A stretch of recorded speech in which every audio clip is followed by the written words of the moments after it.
배우자가 당신보다 먼저 지나가면 가장 먼저 해야 할 일은 무엇입니까? 대부분의 사람들은 명확한 답을 갖고 있지 않으며 그 순간이 오면 슬픔과 혼란, 혼자 직면할 것이라고는 예상하지 못한 결정에 압도당합니다.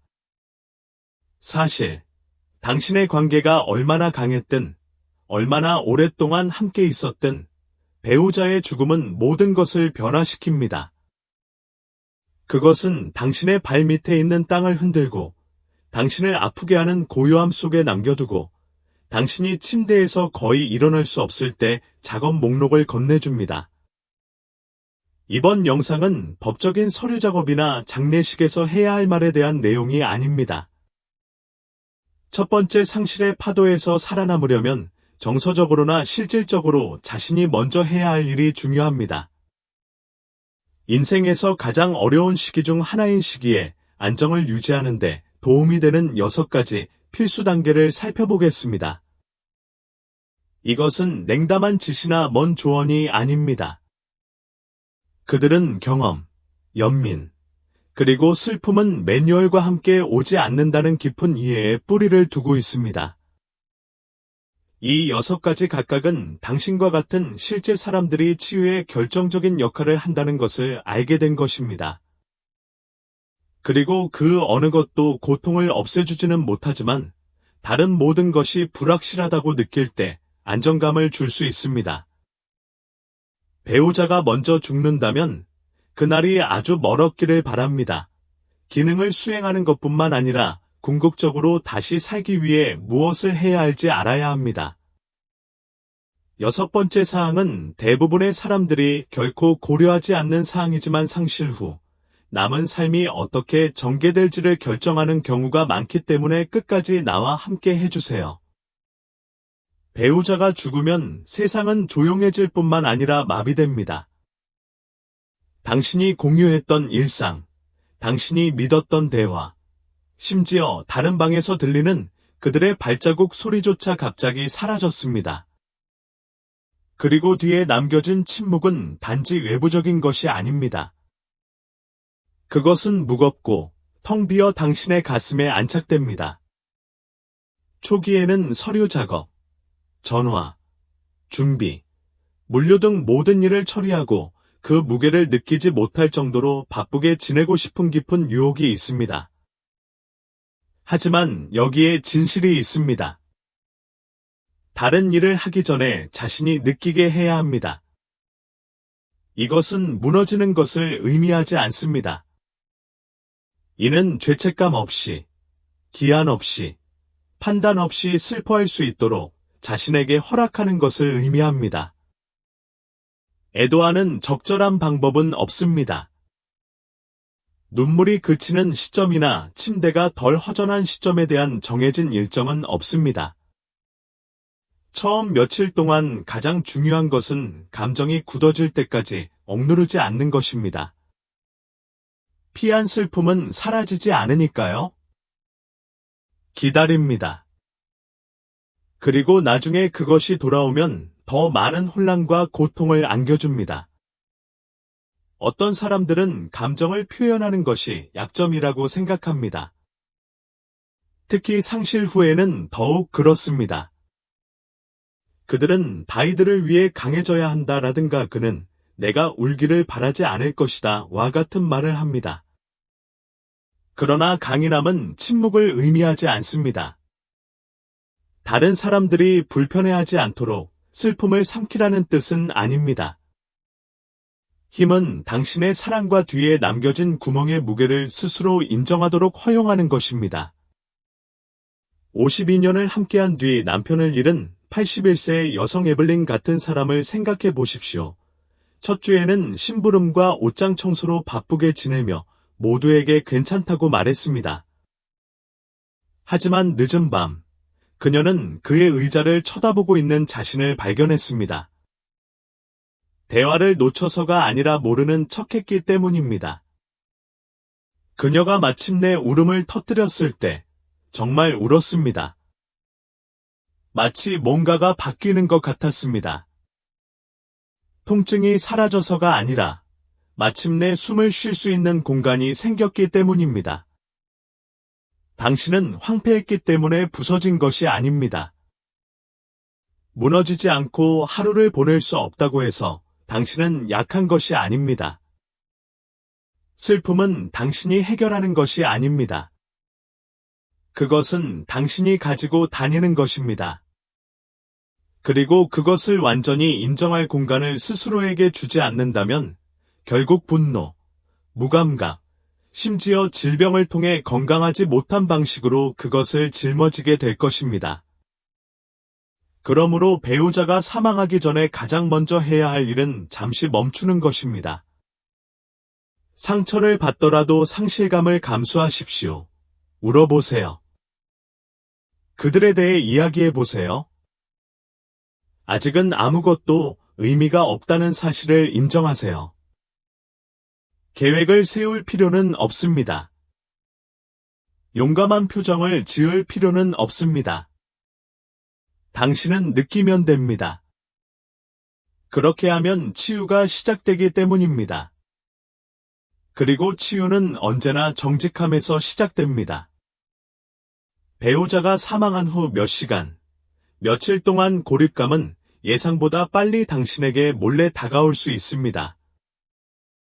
어느 순간 사람들이 전화를 하고, 음식을 배달하고, 꽃을 보내고 있습니다. 그러다가 갑자기 집이 조용해집니다. 문이 두드리는 것을 멈췄습니다. 전화 속도가 느려집니다. 그리고 조심하지 않으면 그 침묵은 분리로 변합니다. 그렇기 때문에 초기에 할 수 있는 가장 중요한 일 중 하나는 외로움이 너무 깊게 자리 잡기 전에 다가가는 것입니다. 심오한 말을 할 필요는 없습니다. 자신의 기분을 설명할 필요는 없지만 사람들에게 자신이 여기 있고 필요하다는 사실을 알려야 합니다. 이것은 모든 사람에게 마음을 쏟아 붓거나 간신히 일을 하고 있을 때 손님을 즐겁게 하려고 노력한다는 것을 의미하지 않습니다. 이는 단순히 다른 사람들이 먼저 움직일 때까지 기다리지 않는다는 것을 의미합니다. 사실은 당신을 가장 사랑하는 사람들조차도 무슨 말을 해야 할지, 어떻게 도와야 할지 확신이 없을 수도 있기 때문입니다. 그들은 신경 쓰지 않아서가 아니라 침입을 두려워하기 때문에 주저할 수도 있습니다. 메시지를 보내거나 전화를 받거나 누군가 체크인할 때 응답하는 등의 작은 조치를 취함으로써 기분이 나빠질 뿐만 아니라 몸과 마음에 영향을 미치기 시작하는 외로움에 대한 보호막을 구축하게 됩니다. 사회적 고립은 상실 후 사람에게 일어날 수 있는 가장 해로운 일 중 하나입니다. 이는 수면, 혈압, 면역 기능, 심지어 기억력까지 영향을 미치며 조용히 영향을 미칩니다. 아내가 오랜 투병 끝에 세상을 떠난 77세의 짐에 대해 이야기해 보겠습니다. 처음에는 친구들이 매일 전화를 했는데 그는 종종 음성 메일로 보내주더군요. 그는 말하고 싶지 않았습니다. 그는 그 이야기를 반복하거나 괜찮은 척하고 싶지 않았습니다. 천천히 전화가 오지 않았습니다. 몇 주 후 이웃이 그의 집 문을 두드리고 나서야 짐은 자신도 모르게 가라앉고 있다는 것을 깨달았습니다. 그 후 그는 자신에게 작은 약속을 했습니다. 하루에 한 번만 전화하고 실제 대화를 나누는 것입니다. 그 작은 행동이 더 큰 무언가로 바뀌었습니다. 그것은 그에게 생명줄을 주었습니다. 슬픔은 당신이 혼자라는 것을 확신시키려고 노력하지만 연결은 당신이 그렇지 않다는 것을 상기시켜줍니다. 준비가 되지 않았다면 손실에 대해 이야기할 필요가 없습니다. 추억, 날씨, 몇 년 전의 재미있는 이야기에 대해 이야기할 수 있습니다. 중요한 것은 존재감입니다. 누군가가 줄 반대편이나 테이블 반대편에 있다는 것을 아는 것입니다. 근처에 가족이 없거나 부담이 될까봐 걱정됩니다. 이것을 기억하십시오. 많은 지역사회에는 여러분과 함께 앉아 이야기를 나누거나 단순히 조용한 동반자가 되어 줄 슬픔 지원 그룹, 노인센터 또는 지역 자원봉사자가 있습니다. 손을 뻗는다는 것은 패배를 인정하는 것을 의미하지 않습니다. 그것은 당신의 고통을 혼자 짊어지지 않기로 선택하는 것을 의미합니다. 상실 후 초기는 감정적으로뿐만 아니라 육체적으로도 위험합니다.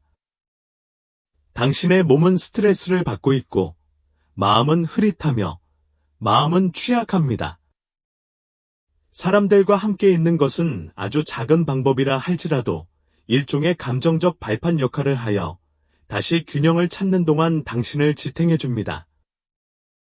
따라서 아직도 이 동영상을 시청하고 계시며 이러한 통찰력이 가치 있다고 생각하신다면 아래의 두 번째 댓글을 통해 귀하가 여기 있다는 것을 알려주시기 바랍니다. 그리고 아직 구독하지 않으셨다면 영상을 놓치지 않으시려면 구독과 벨을 켜두시는 것을 추천드립니다.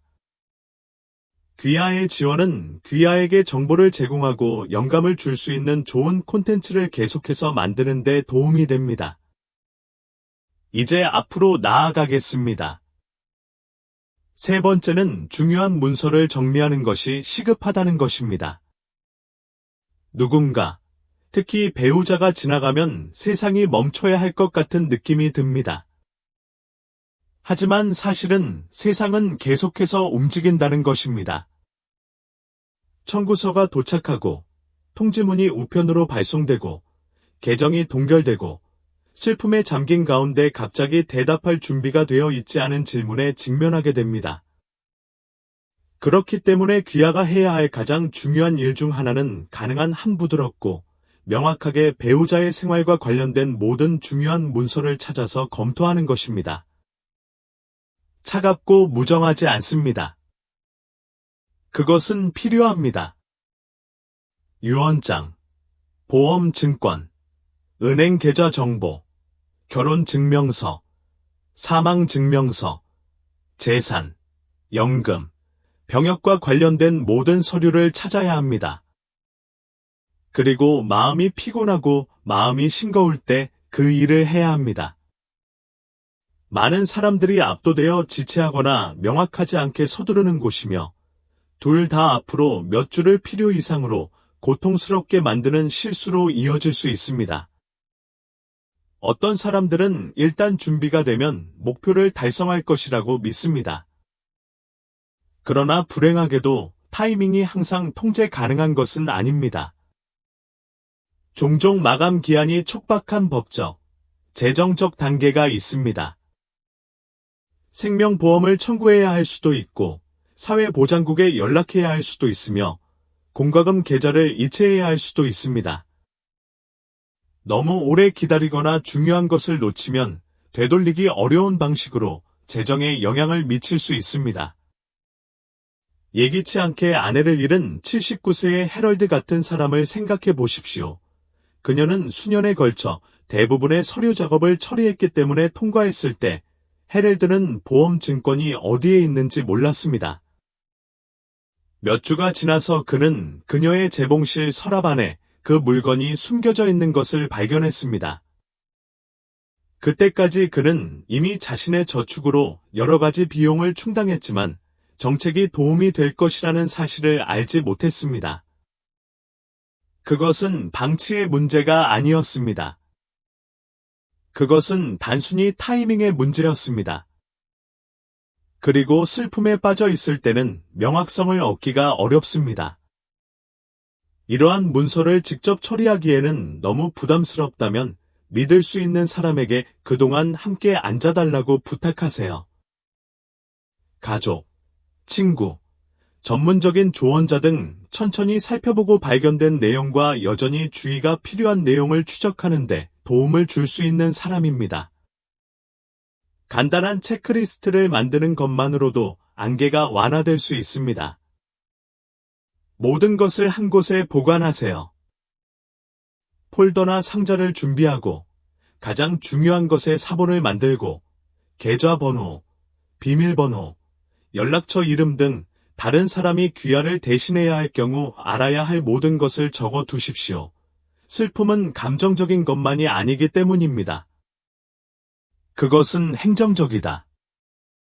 그리고 그 부분은 많은 사람들을 당황하게 만듭니다. 이 단계는 사업처럼 느껴질 수도 있지만 실제로는 배우자의 삶을 존중하는 과정의 일부입니다. 손실되거나 간과되거나 혼란에 빠지는 일이 없도록 하는 것입니다. 그것은 그들이 열심히 일한 유산을 보호하고 당신이 혼자서 그 무게를 짊어지지 않도록 하는 것입니다. 하루 만에 모든 것을 끝낼 필요는 없지만 시작은 해야 합니다. 그리고 일단 시작하면 슬픔 속에서도 정리하는 행위가 갑자기 인식할 수 없게 느껴지는 세상의 작은 질서를 다시 가져올 수 있다는 것을 종종 발견하게 될 것입니다. 넷째, 건강을 지키는 규율입니다. 슬픔은 마음에만 영향을 미치는 것이 아닙니다. 그것은 몸 전체에 영향을 미칩니다. 그리고 배우자가 세상을 떠난 후 며칠, 몇 주가 지나면 자신을 돌보는 것이 그 어느 때보다 어려워질 수 있습니다. 식사를 건너뛰고, 잠이 깨지고, 의욕이 사라집니다. 양치질을 하거나 밖으로 나가는 것 같은 간단한 일도 무의미하게 느껴질 수 있습니다. 하지만 지금은 건강관리가 가장 중요한 시기입니다.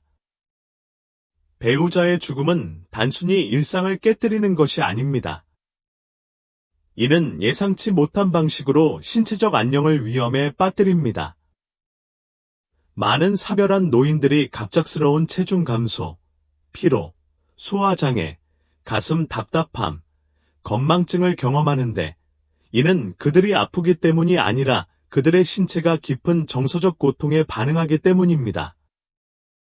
이러한 스트레스 상태가 장기간 지속되면 면역체계가 약화되고 혈압이 상승하며 호르몬 수치가 교란되고 기존 질환이 악화될 수 있습니다. 슬픔은 현실이며 그것이 당신의 몸에 미치는 피해도 마찬가지입니다.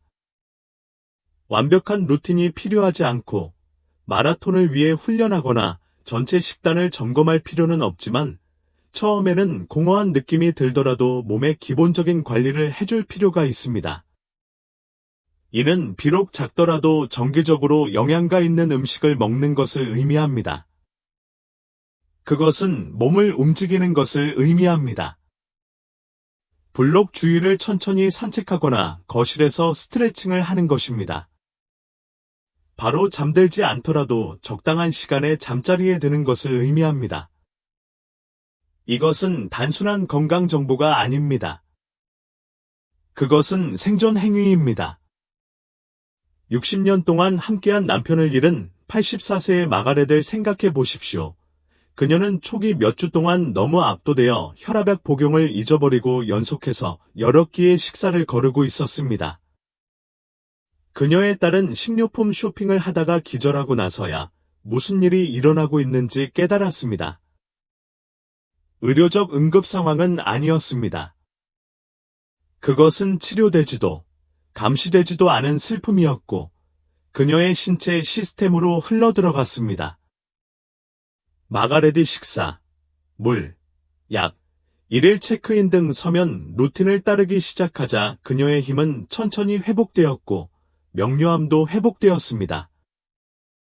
여기에 적용되는 슬픔 상담 속담이 있습니다. 무엇을 해야 할지 모를 때는 내면의 동물을 돌보십시오. 먹이를 주고, 물을 주고, 쉬게 하고, 움직이게 하세요. 가장 기본적인 수준에서 신체는 다시 평형을 찾으려고 노력하고 있으며 거기에 도달하려면 여러분의 도움이 필요합니다.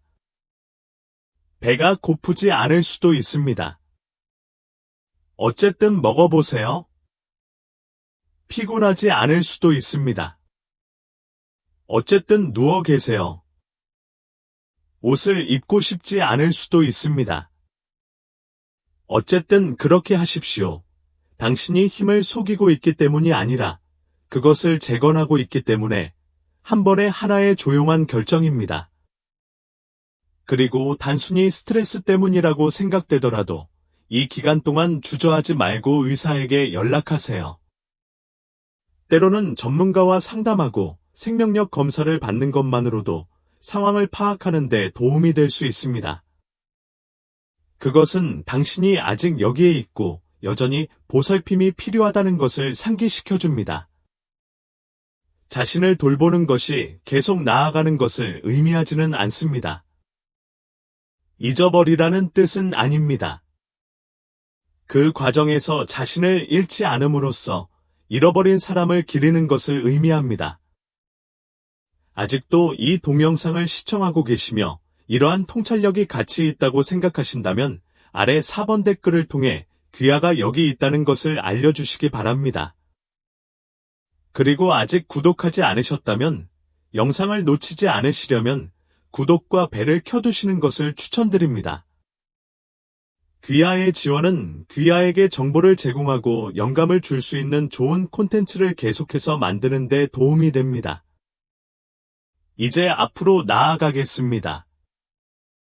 5째, 손실로 인해 성급하게 결정을 내릴 위험이 있습니다. 갑자기 큰 변화를 주고 싶은 충동이 생기는 경우가 많습니다. 단지 알림을 피하기 위해 집을 팔거나 자녀에게 더 가까이 다가가거나 배우자의 소지품을 치우거나 재정적으로 큰 변화를 일으키고 싶은 유혹을 느낄 수도 있습니다. 이해할 수 있습니다. 세상이 뒤집어지면 환경을 바꾸는 것이 통제력을 회복하는 유일한 방법처럼 느껴질 수 있습니다. 그러나 진실은 이렇습니다. 슬픔의 초기 단계에서 내린 대부분의 주요 결정은 사람들이 나중에 후회하는 결정입니다. 그렇다고 해서 결국에는 변경할 필요가 없다는 의미는 아닙니다. 그럴 수도 있겠지만 지금 당장은 외부의 움직임으로는 해결될 수 없는 슬픔과 피로, 안정에 대한 아픈 갈망으로 마음이 흐려져 있습니다. 지금 해결책처럼 느껴지는 것이 몇 달 후에는 후회의 원인이 될 수도 있습니다. 그리고 배우자가 세상을 떠났을 때 마지막으로 필요한 것은 상실의 겹을 추가하는 것입니다. 예를 들어 보겠습니다. 76세인 조어지는 뇌졸중으로 갑자기 아내를 잃었습니다. 2주도 안 되어 그는 집을 팔고 아들 근처의 작은 아파트로 이사했습니다. 그러면 외로움을 덜 느낄 수 있을 거라 생각했습니다. 그러나 일단 사태가 진정되자 조지는 후회에 압도당했습니다. 그는 이웃, 정원, 함께 리모델링한 부엌을 그리워했습니다. 아파트는 실용적이긴 했지만 낯설게 느껴졌고, 이제 그는 아내를 잃은 것과 그들이 지은 삶의 안락함을 모두 슬퍼해야 했습니다. 공간이 필요하다. 해당 공간의 일부에는 영구적인 변경을 수행하기 전에 기다리는 것이 포함됩니다. 사진을 영원히 보관할 필요는 없지만 내일도 내려놓을 필요는 없습니다. 집을 유지할 것인지, 계정을 폐쇄할 것인지, 멤버십을 취소할 것인지, 소지품을 즉시 재배정할 것인지 결정할 필요는 없습니다. 잠시 멈출 수 있는 권한을 스스로에게 부여하세요. 그리고 다른 사람들이 당신에게 앞으로 나아가거나 문제를 해결하라고 압력을 가한다면 시간이 필요하다고 부드럽게 설명하십시오. 이것은 과거에 집착하는 것이 아닙니다. 그것은 당신의 감정이 현실을 따라잡도록 허용하는 것입니다. 너무 빨리 행동하면 불편함이 일시적으로 완화될 수 있지만 처리하는데 수년이 걸리는 정서적 상처가 남는 경우가 많습니다. 이는 특히 재정적 결정에 적용됩니다. 서류에 서명하거나 자산을 판매하거나 투자를 변경하는 것은 신중하게 이루어져야 하며 이상적으로는 상황에 감정적으로 얽매이지 않고 신뢰하는 사람의 도움을 받아 이루어져야 합니다. 가족이든 재정 상담가이든 심지어 경험이 풍부한 친구이든 이러한 결정에 대해 다른 시각을 갖는 것은 절망이나 혼란에서 행동하는 것을 방지할 수 있습니다. 당신이 직면하고 있는 일은 무겁기 때문에 시간을 들여도 부끄러운 일이 아닙니다. 사실 그게 현명해요. 목표는 영원히 행동을 피하는 것이 아니라 반응 대신 명확하게 행동하는 것입니다. 그리고 그러한 명확성은 시간, 휴식, 지원을 통해서만 얻을 수 있습니다. 당신은 이미 한 가지 큰 변화를 경험했습니다. 다른 변화에 돌진하여 고통을 배가시키지 마십시오. 스스로 조정하고 안개가 걷히도록 놔두세요. 그러면 적절한 순간이 오면 알게 될 것입니다. 당신은 과거의 중요한 것을 잃지 않으면서 더 확고하고, 더 확실하며, 더 나은 미래를 내다볼 수 있게 될 것입니다. 배우자가 죽었을 때, 당신이 슬퍼하는 것은 단지 배우자의 부재만이 아니라 배우자 옆에 존재했던 당신 자신의 모습입니다. 당신은 팀의 일원이었고, 리듬을 공유했으며, 고유한 언어를 사용하는 파트너십이었습니다. 아마도 당신은 존과 메리, 또는 우리이거나 단순히 우리일 수도 있지만, 이제 우리는 없습니다. 그 변화는 직함보다 더 깊은 것입니다. 그것은 당신이 누구라고 믿는가의 기초를 바꿉니다. 처음에는 명확하지 않을 수도 있습니다. 준비, 서류 작업, 방문객, 일상생활에 집중하다가 결국 침묵 속에서 나는 지금 누구인가? 라는 질문이 울려 퍼지기 시작합니다. 사실, 대부분의 사람들은 이에 답할 준비가 되어 있지 않습니다. 수십 년 동안 당신의 삶은 공유된 일상, 식사, 결정, 목표, 심지어 두 사람만이 이해할 수 있는 농담을 중심으로 전개되었을 수도 있습니다. 공유된 존재가 없으면 역할이 바뀌게 됩니다. 당신은 더 이상 과거의 관리인, 파트너, 배우자가 아닙니다. 그리고 당신의 사랑이 사라지는 것이 아니라 결코 사라지지 않습니다. 하지만 그 안에 살았던 구조는 영원히 바뀌었습니다. 이 슬픔 단계는 자주 논의되지 않지만 가장 중요한 단계 중 하나입니다.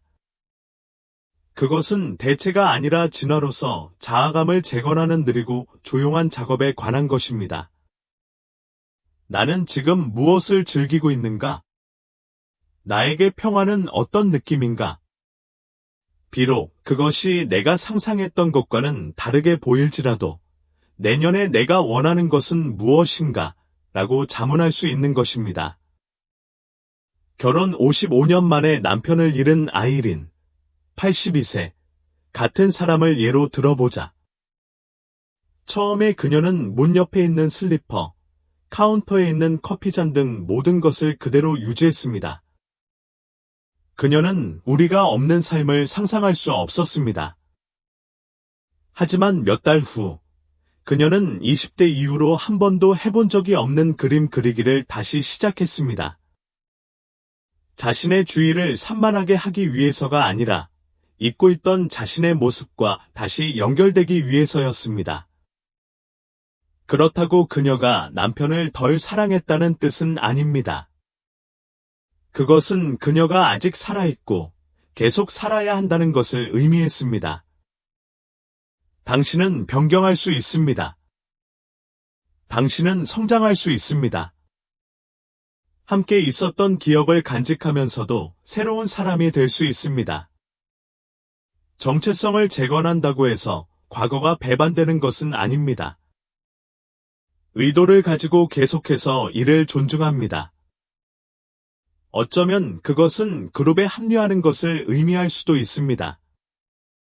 어쩌면 그것은 당신이 항상 꿈꿔왔던 곳으로 여행을 떠나는 것을 의미할 수도 있습니다. 어쩌면 그것은 새로운 종류의 책을 읽거나 새로운 친구를 사귀거나 단순히 회사에서 만족하는 방법을 배우는 것을 의미할 수도 있습니다. 이것은 사랑을 대체하는 것이 아니라 삶에 대한 반응입니다. 한 번에 모든 것을 알아낼 필요는 없습니다. 사실, 당신은 그렇지 않을 것입니다. 상실 후의 정체성은 매일매일 조금씩 발견하는 것입니다. 그러나 각각의 작은 단계, 각각의 새로운 습관, 각각의 작은 호기심은 당신의 이야기를 되찾는 과정의 일부입니다. 당신은 배우자와 함께 있었던 당신일 뿐만 아니라 배우자 없이도 변화하고 있는 당신이기도 합니다. 그리고 그 버전의 당신은 이전 버전과 마찬가지로 많은 관심과 관심, 사랑을 받을 자격이 있습니다. 아직도 이 영상을 보고 계시다면 이러한 통찰력이 같이 있다고 생각되면 아래 6번의 댓글을 달아 귀하가 여기에 있다는 것을 알려주세요. 그리고 아직 구독하지 않으셨다면 영상을 놓치지 않으시려면 구독과 벨을 켜두시는 것을 추천드립니다. 귀하의 지원은 귀하에게 정보를 제공하고 영감을 줄 수 있는 좋은 콘텐츠를 계속해서 만드는 데 도움이 됩니다. 이제 앞으로 나아가겠습니다. 배우자를 잃는 것은 인생에서 가장 깊은 상처 중 하나입니다. 그것은 당신이 사랑하는 사람을 앗아가는 것이 아니라 당신의 하루의 리듬, 집의 소리, 자신을 설명할 필요 없이 보이는 편안함을 앗아갑니다. 그 침묵에 대비할 수 있는 것은 아무것도 없습니다.